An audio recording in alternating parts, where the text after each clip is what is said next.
যেই রোগ এমবিবিএস ডক্টরের কাছে গেলে ভালো হয় না, কিন্তু এই পীরদের কাছে আসলে নাকি ভালো হয়ে যায়। এবং তারা কিভাবে মানে রোগীর চিকিৎসা করে থাকে, ভিডিওটি দেখলে আপনারা বুঝতে পারবেন। এ বিষয়ে আমি ডাইরেক্ট এসে কিছু বলতে পারতাম, কিন্তু তাদের মুরিদরা আছে একদম আপনার অন্ধভক্ত। আপনার কমেন্ট বক্সে এসে এমনভাবে আপনার কমেন্ট করে যেটা দেখে আপনার মানে আর কি বলবো, মানে আর ইচ্ছা করে না যে ভিডিও করব। তার জন্য আপনার দলিল স্বরূপ, যদিও বা ভিডিওটা আপনার এতটা অশ্লীলতা আছে, তবুও দলিল স্বরূপ প্রুফ হিসাবে মানুষকে শিক্ষামূলক হিসাবে ভিডিওটি করা হয়েছে। ভিডিওটি দেখবেন এবং আপনারা চিন্তা ভাবনা করবেন যে এরা কি সত্যি মানে সঠিক পীর। তারপরে মমতাজুল ইসলাম সাহেব এদেরকে কেন্দ্র করে কি বলেছেন, খুবই ইম্পর্টেন্ট একটি ভিডিও। ভিডিওটি শেষ পর্যন্ত দেখবেন এবং আপনাদের মতামতটি জানাবেন যে আপনারা কি এইসব পীরের কাছে যাবেন, এরকম আপনাদের মা বোনকে পাঠাবেন, অবশ্যই জানাবেন। পৃথিবীতে একটা ব্যবসা আছে, চিটিংবাজি ব্যবসা, তার নাম হচ্ছে পীরের ব্যবসা। কি বললাম বুঝলেন তো? এদের পরম্পরা এমন একটা সিস্টেমে চলে এসেছে, দাদু পীর, বেটা পীর, পোতা পীর, ওর সবাই পীর। তার মানে বুঝতে পারা গেল যে পীর হতে গেলে কিছু শিখতে হয় না, ওদের ঘরে জন্ম নিলেই পীর হওয়া যায়, তাই তো? ওদের ঘরে জন্ম নিলেই পীর হওয়া যায়। এবার আপনাকে একটা কথা বলছি, খুব মন দিয়ে শুনুন। মুহাম্মদ সাল্লাল্লাহু আলাইহি ওয়াসাল্লামের বেটাগুলো মারা গেল, তার একটা কারণ হচ্ছে এই, আল্লাহ খুব ভালো রণকৌশল জানেন যে যদি নবীর বেটাগুলোকে বাঁচিয়ে রাখা হয়, আর নবী যারা প্রেমিক, নবীকে যারা ভালোবাসে, নবীর অনুপস্থিতিতে এরা ওই বেটাগুলোকে নবীর আসনে বসিয়ে দিবে, এই জন্য আল্লাহ কৌশল করে আগে বেটাগুলোকে তুলে নিলেন। বোঝাতে পেরেছি? হ্যাঁ, চলুন তাহলে নবী মুহাম্মদ সাল্লাল্লাহু আলাইহি ওয়াসাল্লামকে বদনাম দেওয়া হলো মূল কটা? তিনটা। এক নম্বরে হচ্ছে পাগল, দুই নম্বর হচ্ছে চরিত্রহীন, তিন নম্বর হচ্ছে আবতার, অর্থাৎ ওর বংশপালা কেউ নেই, ওর শিকড় কেটে গেছে, ওর প্রদীপ জ্বালাবার লোক নেই, যেটা গোদা বাংলাতে আপনাকে বলে দিলাম। আল্লাহ নবী সাল্লাল্লাহু আলাইহি ওয়াসাল্লাম খুব বড় চিন্তিত ছিলেন। আল্লাহ সুবহানাহু ওয়া তাআলা পবিত্র কোরআন দিয়ে তার জবাব দিলেন। মক্কার মুশরিকদের জবাব দিলেন কি দিয়ে? কোরআন দিয়ে জবাব দিলেন। এই সূরার ভিতরে আল্লাহ সুবহানাহু ওয়া তাআলা এই তিনটি কথাকে খণ্ডন করছেন, নবী মুহাম্মদ সাল্লাল্লাহু আলাইহি ওয়াসাল্লামের পক্ষে হয়ে বেঈমান মুশরিকদেরকে জবাব দিচ্ছেন। কি জবাব দিচ্ছেন? এই দেখুন, সর্বপ্রথম আল্লাহ তাআলা বলছেন নুন ওয়াল কলামি ওমা ইয়াসতুরুন।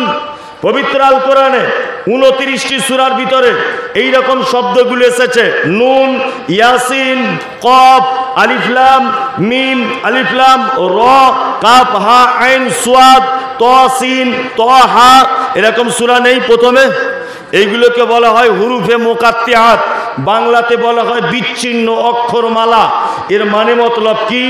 আল্লাহ নবী সাল্লাল্লাহু আলাইহি ওয়াসাল্লাম জানতেন না, সাহাবায়ে কেরামগণ জানতেন না, আপনাদের মাদ্রাসার শাইখুল হাদিস জানবে না, আমিও মমতাজুল ইসলাম জানি না। এটা আল্লাহ ভালো জানে, এটা আমিও জানি না, আমারও জানার বাইরে। আল্লাহ তাআলা বলছেন অল কলম, আমি কসম করে বলছি কলমের। তারপরে ওমা ইয়াসতুরুন, এবং তা দিয়ে যেটা লেখা হয়েছে সেই লেখাটার কসম করে বলছি। এবার আপনাকে একটা কথা বলে রাখছি, আচ্ছা বলুন তো, বর্তমান আপনাদের গ্রামে বা আমাদের এলাকায় বা আমাদের রাজ্যে সব থেকে দামি জিনিস কি? সোনা, তাই না? সোনা, হীরা, মণিমুক্তা, জমি জায়গা, এগুলো তো সবচেয়ে দামি জিনিস। আল্লাহ সুবহানাহু ওয়া তাআলা দামি অদামি এটা বিবেচনা করলেন না, ওর কি গুণ আছে এইটাকে বিবেচনা করে বলছেন কলম, কলমের কসম, যেটা দিয়ে আমরা লিখি। কলমের কত অবদান জানা আছে? জানা নেই? আচ্ছা বলুন তো, সারা পৃথিবীর সর্বপ্রথম আল্লাহ কি সৃষ্টি করেছেন? কে? কলম। সৃষ্টি করার পরে বলছেন তুমি লেখো। কলম বলছে কি লিখবো? বলছে সারা পৃথিবীতে যা কিছু ঘটবে কিয়ামত পর্যন্ত সব লিখতে থাকো, সব লিখতে থাকো। কলমের আর একটা বৈশিষ্ট্য আছে। কি বৈশিষ্ট্য? আচ্ছা এটা আপনারা জানেন যে ইমাম আবু হানিফা জন্মগ্রহণ করেছিলেন 80 হিজরিতে, মারা গেলেন 150 হিজরিতে। ইমাম শাফি জন্মগ্রহণ করেছেন 150 হিজরিতে। আচ্ছা, আপনাকে এই দুটো একটা কথা বলে বোঝাতে চাচ্ছি। 150 হিজরিতে আবু হানিফা মারা গেলেন, জন্ম হলেন 80 হিজরিতে। আচ্ছা বলুন তো, 80 হিজরিতে কোনো ক্যামেরা আবিষ্কার ছিল? ছিল না। 80 হিজরিতে কোনো ছাপাখানা ছিল? আবিষ্কার হয়েছিল? হলো না।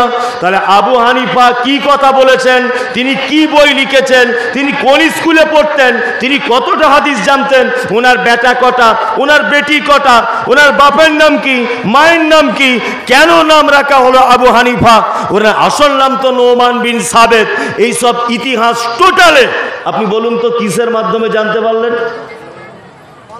কিসের মাধ্যমে? কলম। তখন হয়তো এরকম টেপা কলম ছিল না।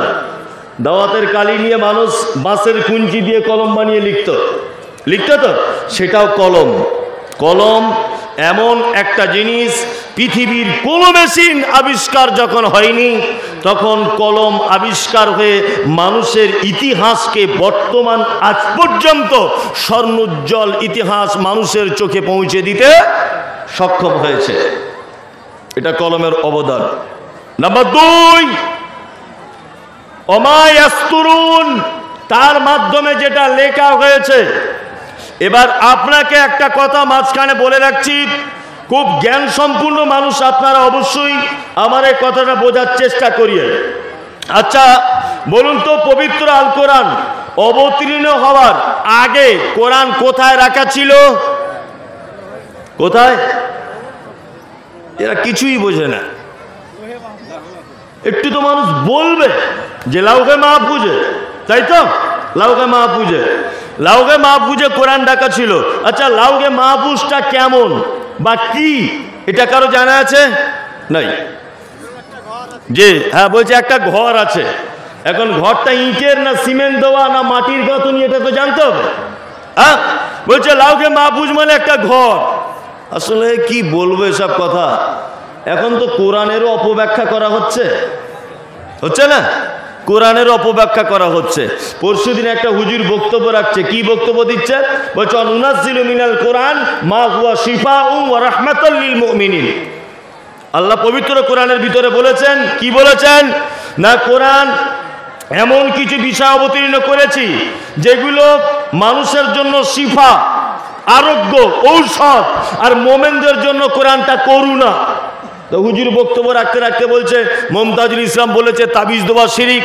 ও কি কিছু বোঝে? তাবিজ দেওয়া শিরিক, বিয়াদব কোথাকারে। আল্লাহ বলেছে কোরআনের শেফা, তাবিজ লিখতে হবে। এই যে আল্লাহ যে বলেছে নুনাজ্জিলু মিনাল কোরআন মা হুয়া শিফা, কোরআন মানুষের আরোগ্য দান করে, এটা একটা ঔষধ। কি বললাম বুঝলেন না? আর হুজুর ব্যাখ্যা করেছে ঔষধ মানে, বলছে কোরআনের আয়াত লিখে হাতে কোমরে মাজাতে বেঁধে দাও, ভালো হয়ে যাবে। এটা ও নিজের মতো করে ব্যাখ্যা করেছে, কিন্তু গরু জানে না যে এখানে শিফা বলতে কি বোঝানো হয়েছে। আচ্ছা বলুন তো, ব্যভিচার। প্রিয় দর্শক, পীর মানে বুজরুক জ্ঞানী ব্যক্তি। যদি কোনো পীর আপনাকে সঠিক হাদিস কোরআনে কথা বলে দলিল দিয়ে রেফারেন্স সহ, তবেই সেই পীরের কথা শুনবেন। সে যদি নিজের বানানো কথা, কিস্সা কাহানি এবং নিজে একটা স্বপ্ন দেখলাম দিয়ে অমুক করে দিলাম তমুক করে দিলাম, আপনার মা বোনকে একদিন রেখে যান, এরকম কেউ যদি বলে দেন, আপনি সঙ্গে সঙ্গে ভেবে নেবেন এটা নকল পীর। ক্লিয়ার করে শুনুন, হাদিস কোরআনের কথা যদি ক্লিয়ার যখন বলবে দলিল সহকারে, তখনকার তার ওই কথাটি মানবেন, তাছাড়া মানা যাবে না। যদি আপনি এরকম নকল পীর ধরেন, তাহলে আপনার ইহকাল পরকাল দুটোই যাবে।